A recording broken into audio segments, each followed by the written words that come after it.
Just to dive right in with the simplest and oftentimes most difficult to answer is, what drew you to dance music in general and made you stick around? I think just there's different multiple things. I mean, just growing up living in Iran and the US, I moved back and forth from the Bay Area to Iran a lot. My parents kept moving. My dad got a job in the US and then he moved back to Iran, like, working as an architect. And being influenced by music in America in a different way and by music in Iran in a different way really kind of like gave me this like what's it called um diverse plate of music because in Iran most of the music is obviously was like very Western music was banned or what's so, but there was just bootleg music everywhere. You go to like a store, like back when I was growing up, when I was like like in my teenage years, like you'd go to a store, you go to a mall, and there's like this room with a computer in it, and the guy's like, all right, because everything is like, there's no like Virgin Records or Barnes and Nobles or like like back when they were selling CDs and stuff. So you'd go to a store and the guy would have all these like compilations, kind of like the Pirate Bay, but like in physical form. So everything was bootleg and it was really cool. So he's like, yeah, I got this compilation, I got this album. And I'm like, yeah. And then you throw it on an MP3 and burn it and sell it to you. and but then before that, when I was growing up, like there was cassettes, and my dad played the saxophone. He was in a band, so I was very like influenced by music growing up. And yeah, so then being in Iran, we also had like satellite TV, so we had access to like all these like music channels from around the world. So I would listen to a lot of like dance music, to like hip hop, but a lot of European centric dance music. And so I was really influenced by like all that early like pop, like Euro house stuff to like trance. And then I come to the US and then there's like, like rock music and everything that was mainstream in America, which is really completely different than what was in like, Europe.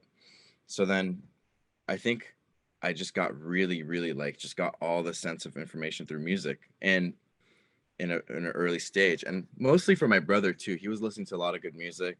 He got into like electronic music. He got this cassette tape when I was 7 years old and he was like 12.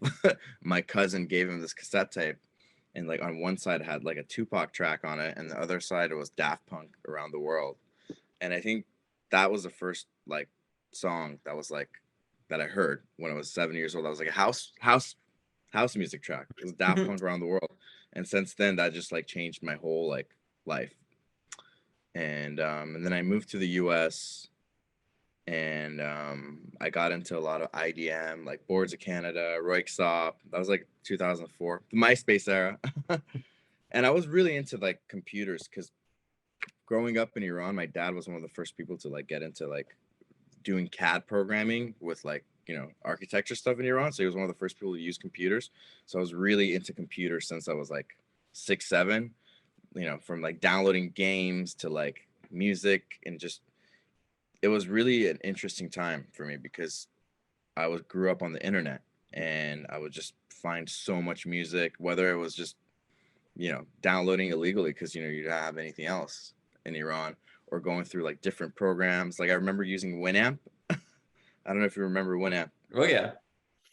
Yeah, and there was a part of Winamp that was called Shoutcast, which was kind of like pre-Twitch era, where you'd go through. There's like just different channels of like all around the world, just like from like electronic radio to like house music radio to like techno to like web streams, but there was all in this little like area, and it was interesting. I would just go on there and just listen to everything. Like there was a drum and bass stream, but like before Twitch and everything, so it was really cool.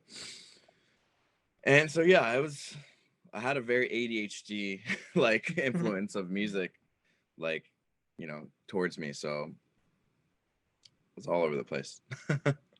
Yeah, I mean, it what strikes me as interesting, most interesting at least about this story, is just like the different kind of data points, like places that you would gather it. And I was actually a couple weeks ago, I interviewed none other than the legend Jean-Michel Jarre, and he was talking about, Wow. yeah, he was talking about how like the technology comes before the music. Like someone invented the violin, and then Vivaldi made the music on the violin. And so, Yeah. it seems, and that can be applied to like the musicians aren't the one event, a lot of them at least, like aren't building the new instruments. They just like, here's like, I have the creativity, what can I use? And so that's what it Yeah. seemed. I could see kind of like a parallel with your like discovery. It's like, oh, like this is what's available, and so this is what I get, and then this is like the end product of that kind of. Yeah, 100%. I mean, for me, like, it was funny because I grew up in a music family and I was into music, but I was like not like digging music like crazy until like I really got more fascinated with it. I mean, my parents got me like music lessons, guitar classes, guitar lessons, and I was like, as a kid, I was like, whatever. But I was really into video games, and I got really into like the soundtrack of video games. So I would go and download them or find them, even on like my PlayStation, and then from there I would just go, and it just grew and grew, became like a snowball effect. And it is technology really for me because being a millennial and growing up in Iran, you know, I used to have dial-up internet. So and that's in Iran. So it'd take me like 2 hours to download like a song. But I really like, for me it was like just that random, just so much different music, so much different data, so much different information flow that I got. And I was just from like different genres of music. And then I got really deeper into like, electronic music with like drum and bass, IDM, and like all that, like, trip hop, all that stuff that like initially my brother was listening to, like progressive house, like, to like rock and roll, or like Radiohead, Portishead, all that stuff. He was listening to it in the next room and next to me. And then he gave me his hard drive and I took back with me in my computer, and that influenced me a lot. So yeah, technology really did, if it wasn't for the internet, I probably wouldn't really get the knowledge that I would have. Mhm. And, and I'm blessed and thankful to be able to like, have, experienced the internet when it was that time, when it was just like a very novelty thing, it was like really exciting. It wasn't like kind of like part of our lives like it is now, Mhm. but it was like a tool. I mean, it's you can still use it the way you used it back then, but now it's just crazy. Like you wake up and you're at like automatic on Instagram. Which is either a good thing or a bad thing, depending on who you talked Yeah. about. Yeah, Um, totally. Yeah.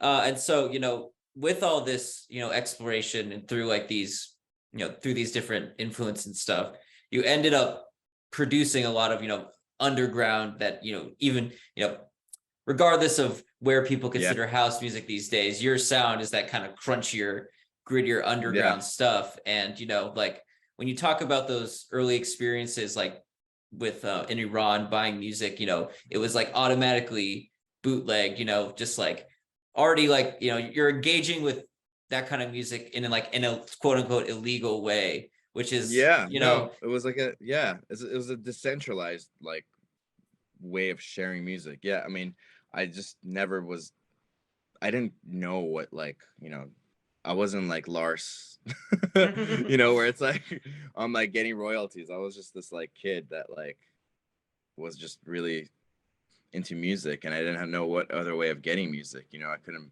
get it legally, or I couldn't download it. So I had access to all these like places that I could order music, or just like that whole sharing, like the way it is an underground way of doing it, Mhm. because there's no like legal channel, so Mhm. everything was under the table. And yeah, so Yeah, so I thankful mean, for that. yeah, for sure. And I'm curious, like, with that kind of spirit of like, you know, like shadiness and, like being hidden and illegal, how did that like influence when you got to like making music, how did that kind of influence it? Was that like a part of it where you're just like, I want to keep that spirit alive of when I was younger and like getting Yeah, that feeling? For me, honestly, I try to keep it. It's all about that raw feeling you get the first time you make music or you look for music. And I've always wanted to never forget that feeling of like me being like 18 years old, like getting music or even buying music on Beatport and then just listening to it, on my like Sony Vaio from like 2006 and in my room and be like, man, I can't wait to like one day DJ or play this in like a, crazy setting. And, for me, it's always that feeling. It's Hmm. always going to go to that back to that feeling, whether I'm a bedroom producer making music in my room to like listening to music. It's that excitement that keeps me want to like do what I'm doing, Hmm. keeping that like raw, like humble, not just humble, but just that raw feeling of like when you started, making music, that excitement, that anxiety of excitement, that like, being anxious. And I still have that, Hmm. and I go back to that, you know, 18-year-old me always to like, you change, you evolve, not change, but like, have the same exciting principles Hmm. that you got. Sometimes I listen to music that I started making before I was influenced so much by everything, and you realize, whoa, there's so much originality because you don't know what you're doing. And I wasn't musically trained. I was just doing everything by trial and error. Hmm. And I just always try and go back to that. Just try and remind myself to keep myself grounded with those, Yeah. And elements. yeah, and how did moving to the Bay Area kind of allow those elements to like flourish in a way? Because that's where you got like your real start DJing and stuff, right? Yeah, I mean, the Bay Area helped me so much, and it was I'm very very blessed to have like grown up, going to high school there right after Iran because I mean so much music technology comes from there. Like MIDI was invented in the Mm. Bay Area, and I mean there's all these companies, Dave Smith to like Buchla to all these. I mean the Bay Area was a very early with like technology and music technology coming out of there, but it helped a lot because I started going to these really cool parties called sunset parties in San Francisco and Dirty Bird barbecue parties, which were influenced by sunset parties. And I met all like, the people throwing these cool events to like making, something happen in San Francisco. And I was really influenced by all these awesome people musically as well. I would just drive to San Francisco from San Jose with my friends. There are these early parties called like these underground parties called Compound, which is funny because Mark Zuckerberg was at one of them. Like back, there's a picture of him dancing, and that's where it's from. Um, but I also went to this community college called De Anza, which is basically right by the Apple headquarters, and I took this intro to electronic music course, and they taught some really cool like tricks with programs that I use, like Reason and Ableton, and I still to this day like that class changed my life. So yeah, growing up and going to like there's like music technology courses in community college, and I got it for credit to like take me to like to use from like transferring to a state school, and I ended up like realizing that like that course or that class really made such a profound effect on the rest of my life. Hmm. And so yeah, growing up in the Bay, being surrounded by really good people and you know and access to educating myself through music technology and just learning about all the cool music, even the underground house scene and house and techno scene in the US and in San Francisco, it all like played up to like establishing myself where I want to be in some ways. So yeah. Yeah, you brought up those sunset parties, and a while ago I was actually interviewing Barclay. It was when he was doing that like pre-fee tour with Green Velvet, where it was just basically like him and Green Velvet playing back to back for like 8 hours or whatever. And he's like, he Right, wanted to in like my he wanted to like revive. He had these like it's like these sunset parties were run by these like crews, kind of like Dirty Bird, right? It was like the precursor to that. yeah, There were like these do you like remember and the name of any of those? the name of the sunset parties. The parties or the crews or who threw Yeah, so them? there was a crew called the Wicked Crew. They were like from these guys from the UK in the early 90s, where they just started throwing parties in San Francisco. And I think Mhm. that's that crew is like, I think Garth, I forgot. Yeah, they kind of like brought that like energy, you know, that rave energy to San Francisco. And then eventually I think Sunset Sound System, they started throwing parties in 1994, and they really kind of opened this channel, this energy in San Francisco, and or just in West Coast through San Mhm. Francisco. And I see, you know, how, you know, Barkley and Dirty Bird and Justin started throwing barbecue parties in Golden Gate Park. And for me, like, that's the first thing that I went to before going to any concert or anything when I moved to the US. So I was like Yeah. blown away. I was like, this is what I wanted. This is such a good vibe, you know, it's such a Mhm. good energy. Everyone was just like hanging out on, you know, like a barbecue picnic party, you know, with like a 6 sound system, really good music. And I'm like, doesn't get any better than this. And this is like, this is the direction that I want to go. I mean, Yeah. and being friends with all of them, they were all open, and they all took me in and got me really excited to like make music and sending it to, you know, and they were all open to you know, to seeing my excitement as a Mhm. 17-year-old going to Dirty Bird barbecue for the first time. And yeah, so going back to what you said, I think that whole crew of people like throwing parties from the beginning, that really like, you know, was like a healthy, I think super healthy, kind of like a I like saying like a probiotic, like creating culture, you know, creating culture for Mhm. the city. And that's something that really needs that, like, you know, like a city needs to keep a healthy, you know, scene going, and just, you know, inspiring others to keep going, you know, like through making music, throwing parties, to like creating just a channel for like that energy. Yeah, for sure. And I mean, you know, So I definitely feel like anywhere, any city that has like a scene like that, there'll be some kind of crew, and they might not even have a specific like brand name like Dirty Bird, but like yeah, there'll be people you see around and stuff that are just they're keeping it alive, which is, you know, it's really, once you like tap into that in the scene, it's really special to be involved for sure. yeah, no, for sure. It's yeah, I mean, I feel very thankful to have been around all that um culture. Yeah, for sure. And And just like uh, shifting gears a bit to Dirty Bird, you know, you talk about, you know, there's this crew of people, you know, uh, Justin and Claude and all of them from the beginning.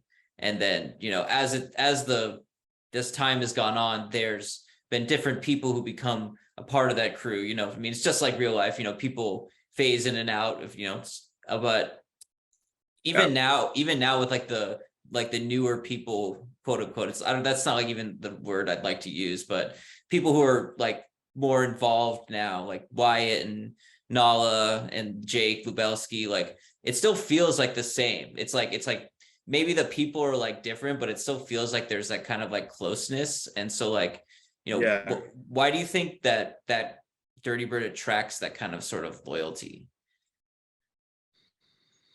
I think it's just a very it's like a ground, it's like a very homey vibe in some ways, of just getting artists, you know, it's a good platform for people to start their careers, or just, you know, getting, you know, their feet wet in music. And I think, you know, Barkley always is looking for someone new, and, you know, always opening the door for someone to start their career, or not only start their career, but yeah, you know, it's a place where people can, everyone has an opportunity in some ways, you know. And I think it's great, you know, for an artist to start and then also evolve and do something else, you know. We all have to evolve at some point, you know. So I think that's what it is with Dirty Bird. It's kind of like Hogwarts. Hogwarts for dance music for sure. Yeah, exactly. So, you know, you get this platform to create magic, and also give, you know, create magic for Dirty Bird. And then, you know, you flock your, you know, you get you get your wings and then you go further to, different nest Yeah. in some ways, or stay. Yeah, I mean, there's no wrong choice, that's for sure. Yeah, for sure. What's it like for you to just see it grow from park parties to its own festival and national tours and that kind of thing?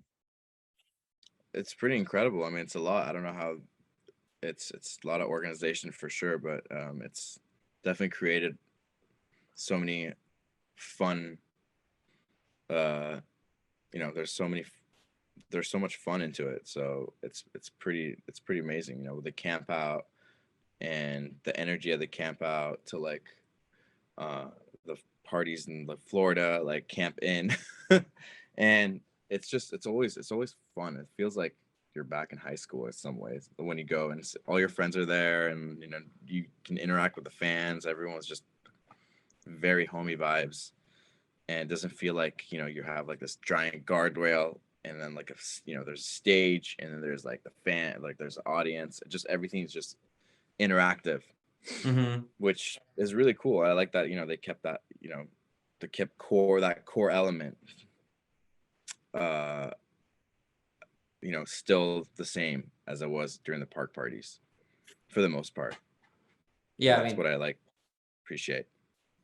yeah, that was actually going to be the next question. Is like, is that are there certain like levels of enjoyment that feel the same as, I mean, like how long ago was that now? Like 15 years you went to your first one? Something like that? Yeah, 2007. I was like 17 and I was working at Cold Stone and I just like skipped work and then I went to Dirty Bird the next day. Um, I had someone when they tip you at Cold Stone, you have to sing, which is Mm. really cringe. And this guy's like, you're gonna do what you're gonna do. You're gonna do what you love one day. And I'm like, really sick. And then I go in and my manager's like, hey, like we have to like fire you because they fired me for poor performance. So I'm like, damn. But it's because I went to a Dirty Bird party, and then the next thing you know, I like had a record with Justin like the next year on Dirty Bird. Oh So yeah. it was cool. It was a really interesting and fun way for the universe to tell me, you're doing what you're doing. You're doing something for Yeah. yourself. That was Mr. Spock, Yeah. right? Yeah. Yeah. Nice. Always a classic. Um, Thank you. yeah. Speaking of party brands, you now have your own Artie Party, very, very well named. Which, Thanks. yeah, and I mean, which is gaining its own Yeah. traction. You're about to do Basel on Yeah. Friday, right? Definitely Yeah. exciting. No already no party. Yeah. So what's now that you have this thing that's all your own, like what is your goal with Artie Party? My goal with Artie Party is to just throw a fat party and just have all my friends come through and just have a nice rave. And that's how it came about. I never thought about, I'm like, you know what? I'm going to start this party brand.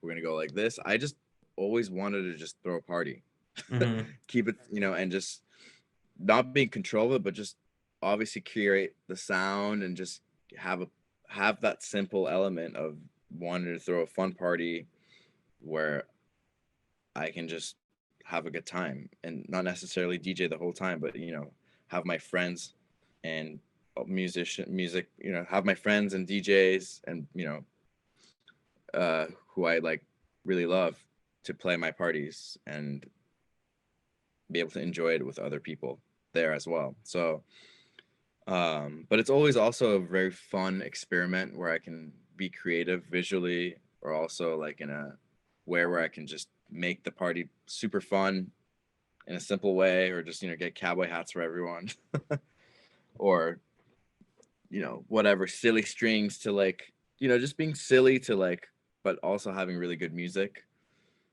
And so that's how it just came about. I didn't, but now it's like become something where I need to take it to the next level Mhm. in terms of like social media and stuff. But it's just always been fun. I feel like I just always love to like host and having a party, and you know and just there's so many different styles of music that I like, and it's just always fun and kind of a challenge, but also fun to like, you know, have like different styles of music or like a different, for the environment, for this Friday at Arty Party in Koyotako, it's going to be more of a disco vibe, but it never know, some acid house and anything's possible. Last weekend I had a show in San Francisco, but unfortunately I caught COVID and I couldn't attend my own party. So we changed the name to, no Arty, still party. And apparently it was really good. I had like all my friends. It was like a San Francisco kind of a lineup, Kevin Knapp, Saper, who performed a live set, and Nat Turner. And yeah, it was really sad that I couldn't be there, but it was great to see people having a really good time, and it was cracking. So while I wasn't there, this party was still happening. So, but yeah. Would you say it's like a similar feeling, like you can't be at your own party, but you see people having fun? Is that kind of like a similar feeling when you see a DJ like play one of your tracks and people go crazy, just like something you created is bringing joy outside of yourself in that way? Oh man, it's such a beautiful feeling. It's so gratifying, and it's humbling in the sense of like people are not necessarily just, I mean, it's like having a party. I mean, I never was expecting or wanted to throw a party where I wasn't there. It's like I feel like I'm like the Great Gatsby. I'm like throwing a party for everyone, but I'm just chilling somewhere else. Or Willy Wonka, I guess. I'm like, but yeah, no, I mean, for me, I love creating and having this opportunity to like curate something for myself and having a channel to like bring that to the world. And I think it's just that time where I can, curate. And I mean, the long run is I just want to listen to good music and dance as well, and not DJ the whole time. So,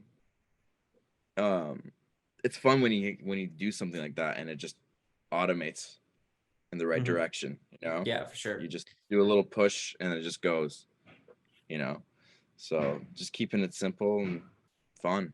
At the end of the day, fun is my favorite currency for all this. So that's a good line. It's a good line for merch. Fun is my favorite currency. Fun is my favorite currency. Yeah, exactly. Yeah. Speaking of, it's my NFT. Hell yeah. Even though crypto's dying. Yeah. Let's not go there. I'm happy to not go there. Me too. Yeah. I mean, speaking of curating, we talked about earlier the stream that was all Iranian artists. Can you just tell me how that curation came together? Yeah, honestly, not to be like, wow, I'm really thankful for the pandemic. Absolutely not. That was a really crazy time. But it really, for me, like when we went to the pandemic, I just realized that like for the first time that, as someone that, is living my dream and, being an artist and traveling all the time, I never expected to like be in a situation where I would not be touring. And I'm like, what do I do next? And I just really got into streaming. And again, it was just because I just love being in computers, as a kid, just going into like, I kind of went back to like feeling like I was like, 10 years old, just learning something. So then I learned I had friends, actually my friend from Fault Radio in San Francisco, who I was doing some streams with right before the pandemic. He helped me like teach me how to like, start streaming and stuff. So I started my own channel through a channel that me and Justin and Walker and Royce, we call it Good TV. We started this collective, and I had my own night. It was a really interesting time because I was just hosting DJs, and I was like, well, the first stream I ever did was with Deep House Tehran, which is a crew ran by Nessa and her crew, of where they just bring, DJs and musicians and, live artists from Iran. And so they had me do a day, and I actually was funny. The first stream I did was on Instagram Live, and I learned how to like use the Nexus Pioneer mixer to like send sound into like IG Live. And like I didn't have like I was through my iPhone. I didn't It's so funny. I didn't have like an iPhone stand or whatever, so I was like velcroing my iPhone to the wall, and it kept falling. I don't know what I was thinking, but that was my first stream, and it was with Deep House Tehran. So, and there was just all these Iranian fans. It was like crazy. Everyone was like, "Whoa!" And that was the most beautiful thing ever because I hadn't played for like people from Iran ever, and it was like my first time doing it. And it felt really like it was a feeling I'd never had before, and just seeing all the Iranians just gathered and like on the phone and just going like like wow, that's so sick.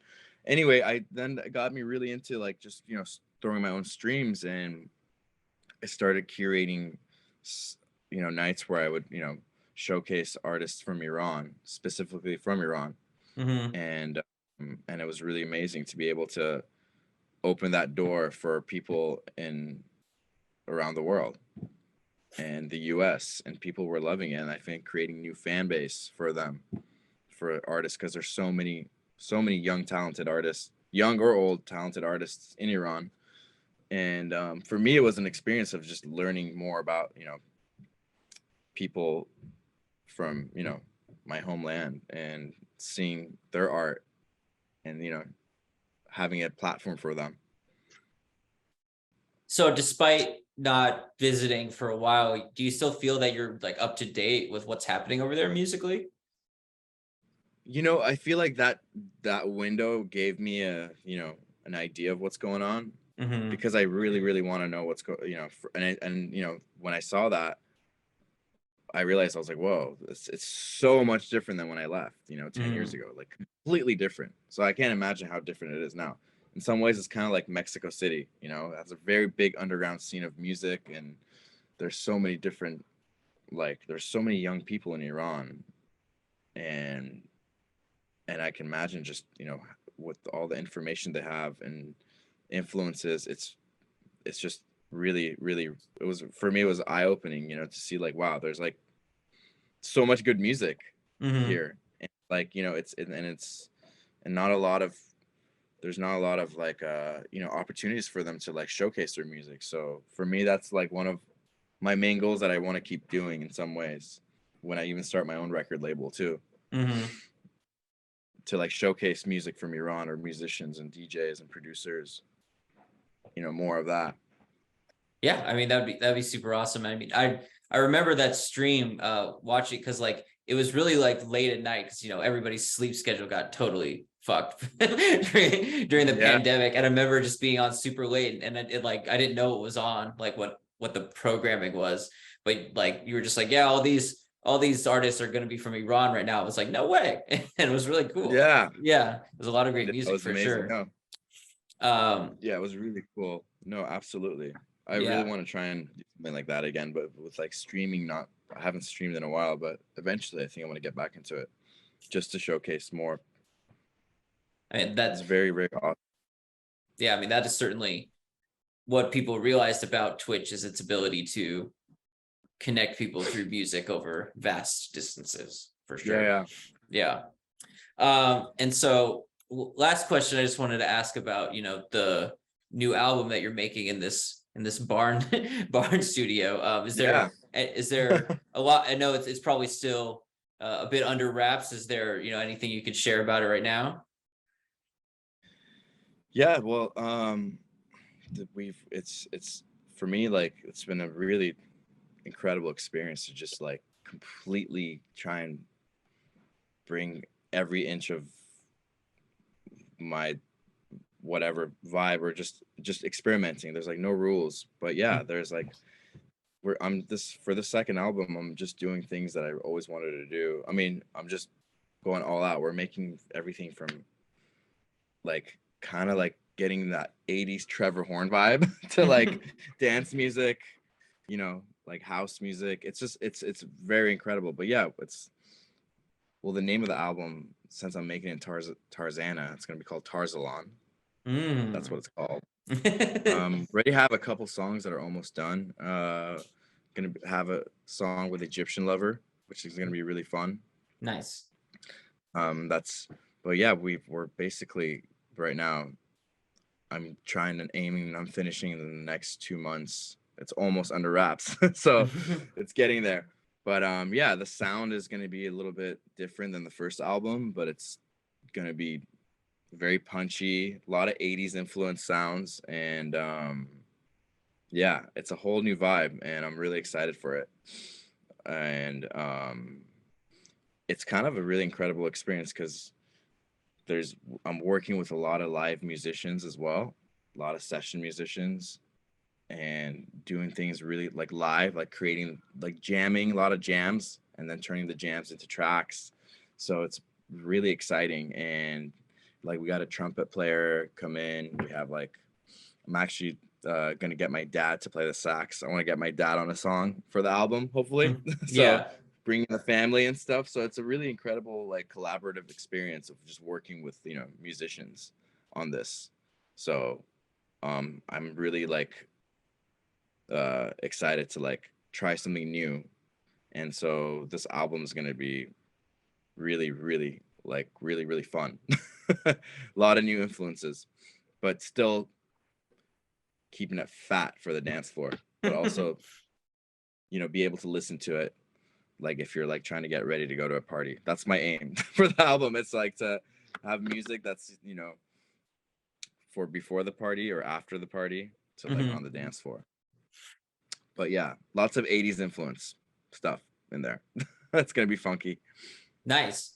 Do you think, like we were talking about how Iran and the Bay Area influence your sound, and you're making this one in LA. Do you feel like having these session musicians is kind of like an offshoot of you making it in LA because there's so many working musicians around, like that door was kind of Yeah, more open, you think?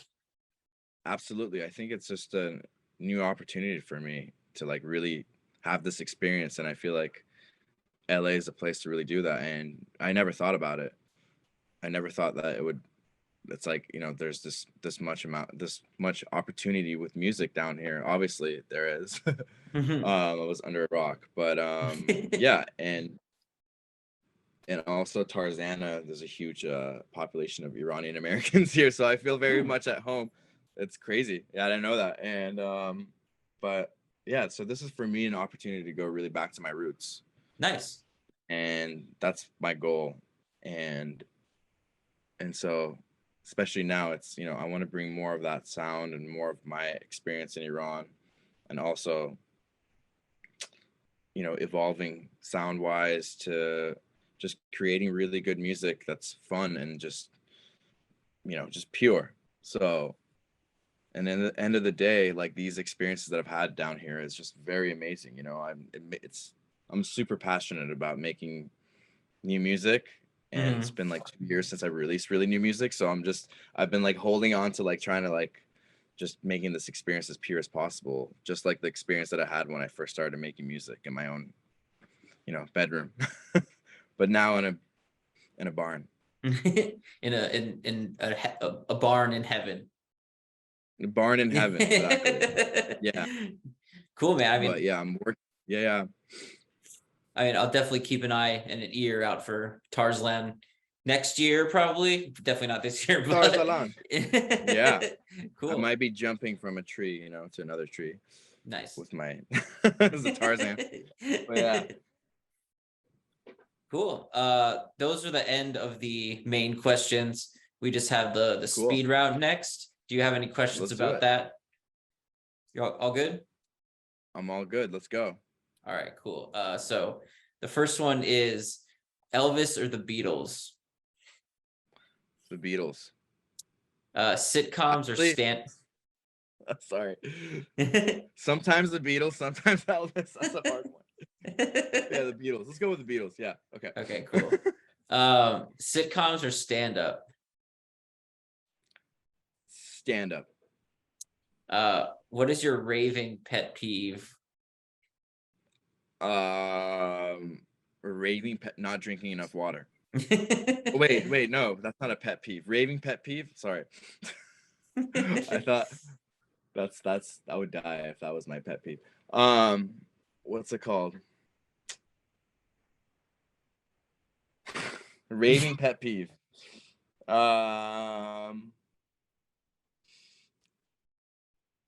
having, wow. Raving pet. That's a hard one because I don't have a lot of pet peeve when I'm raving. Well, you could say like fan clacker. Yeah. Okay. You could Raving say, pet peeve. you could say like fan clackers. That's what a lot of people say. Well, fan clackers, that's absolutely a pet peeve. But I'm gonna think of something new, I'm gonna spice it up. A raving pet peeve is having lots of lights in a dance floor or in the dance. There's just too many colors. Just keep it red. Nice. I feel that. Too much lighting. Cool. That is certainly one I haven't heard before. So you get that credit. Yeah. Next one is coffee or tea. Coffee. I love tea though too. Clearly, this is not the ideal list. Coffee, tea. No, I'm very ADHD. I love everything, so it's really hard for me to make decisions. They call me Mr. No Ya. So, so this one's probably really hard. Biggie or Tupac? Tupac, but also Biggie.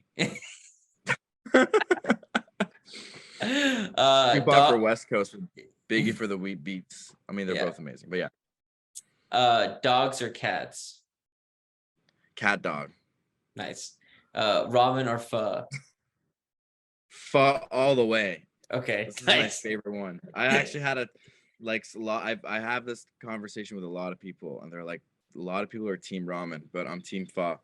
Nice. I have to admit I am team ramen, but pho is really bomb too. Oh. Yeah. Pizza or sandwiches?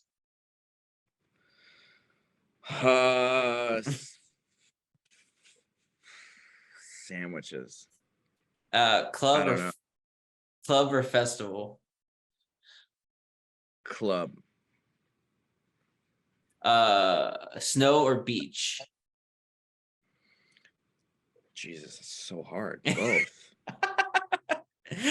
Lake or ocean? But the beach. Beach? Oh, for that. Beach. Okay, for the one, beach.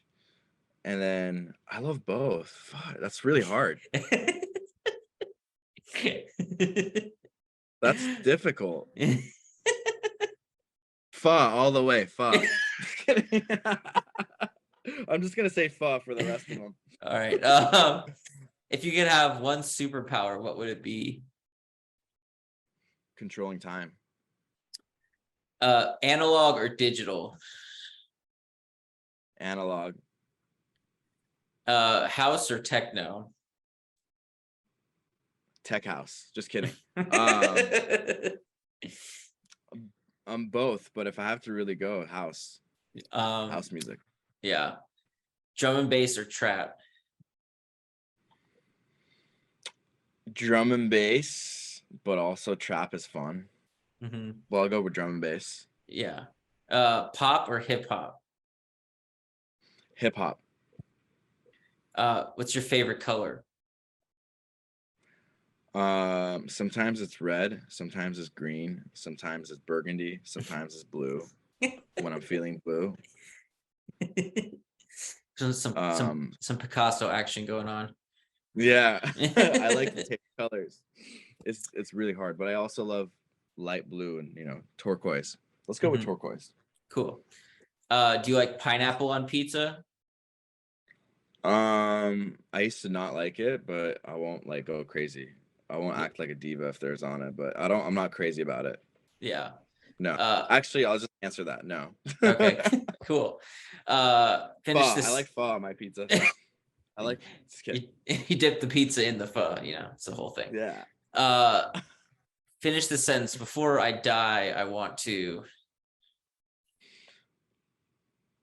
visit the Louvre. No, I'm just kidding. Louvre. No. Before I die, I'd like to skydive. Nice. What's your guilty pleasure TV show?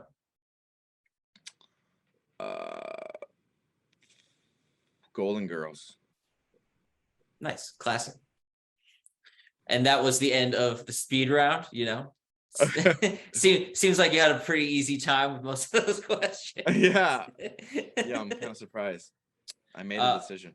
Hell yeah. I mean, you make the decisions when you're making music. That's what creativity is. So you can make Very decisions true. when it counts. So, but yeah, 100%. thank you so much for your time, Artie. Definitely really enjoyed that conversation. Super excited about the album. Thank you. And yeah, I mean, I imagine you're just gonna hop right back into making music after this. Yeah, I'm just gonna start my day with some music and Nice. and see where that goes. Trying to finish some songs before I play in Art Basel. But yeah, this was really awesome. Thanks for having me. And it's actually funny because my laptop, like I was excited, the internal battery died. Not that it matters, and like I was just excited that the computer didn't just completely die mid interview. Nice. So the computer wanted the interview to end peacefully. Yeah, I'm actually gonna take it to the Apple Store after. But very, very cool story to end it on. But no, Nice. thank you so much. This was incredible, and yeah.